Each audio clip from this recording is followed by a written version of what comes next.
मानस मंडली का परिचय आपके बीच में रख दूं मैं। मानस मंडली का नाम है सूर समागम मानस परिवार मावली पारा दुधावा कांकेर। व्याख्यान 55 सुशोभित हो रहे हैं, जिनके श्रीमुख से हमें ज्ञान भक्ति और वैराग्य का मार्ग दिखेगा। भाई मिथिलेश कुमार निषाद जी, जोरदार तालियों से इनका अभिनंदन करेंगे। मिथिलेश कुमार निषाद जी और हारमोनियम पर संगत कर रहे हैं कुलभूषण जी। क्या बात, ताली की आवाज आनी चाहिए मेरे भैया। गायन मुख्य गायक की भूमिका निभा रहे हैं भाई कुलभूषण कोट परिहा जी। नाल पर है शिवा मंडावी। तबले पर ताल दे रहे हैं धीरज कुर्राम जी। आर्गन पर है छोटू अरोड़ा। बैंड पर है खेमराज निषाद जी। और मानस मंडली का उद्देश्य है सत्संग लाभ एवं हरि भजन। ऐसे उद्देश्य को लेकर आप 200 किलोमीटर की दूरी तय करके हमारे बीच में उपस्थित हुए हैं। आइए, ये मंच 1 घंटा के लिए आपको सादर समर्पित है। और आपके बीच सामने ये 3 बत्तियां, हरी बत्ती, पीली बत्ती और लाल बत्ती है। वे आपको 3 संकेत देंगे, लेकिन समय आने पर ये 3 अलग अलग संकेत देंगे। आइए, आपके सम्मान में मैं यही कहना चाहूंगा कि भाग्यशाली वो नहीं होते जिनको सब कुछ अच्छा मिलता है। बहुत बड़ी बात कह रहा हूं सर जी, कि भाग्यशाली वो नहीं होते जिनको सब कुछ अच्छा मिलता है। कि भाग्यशाली वे नहीं होते जिनको सब कुछ अच्छा मिलता है, बल्कि भाग्यशाली तो वो होते हैं जिन्हें जो कुछ भी मिलता है उन्हें अच्छा बना लेते हैं। आइए, 3 बार हर हर महादेव के जयघोष के साथ ये मंच आपको सादर समर्पित करूं। मेरे साथ सभी लोग दोनों हाथ ऊपर करके बोलेंगे हर हर।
बुलाती है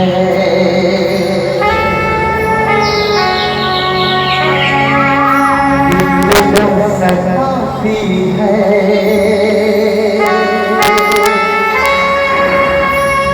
वापस बुलाती है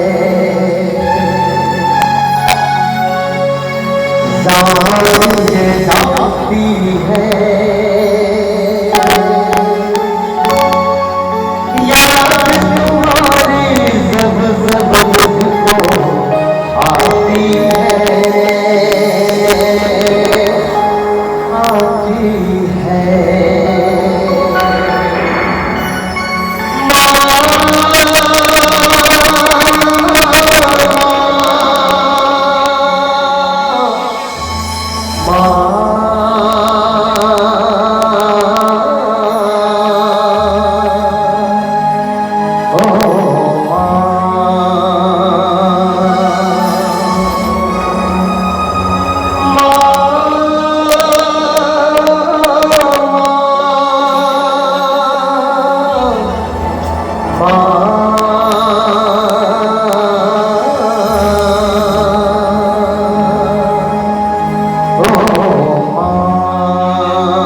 है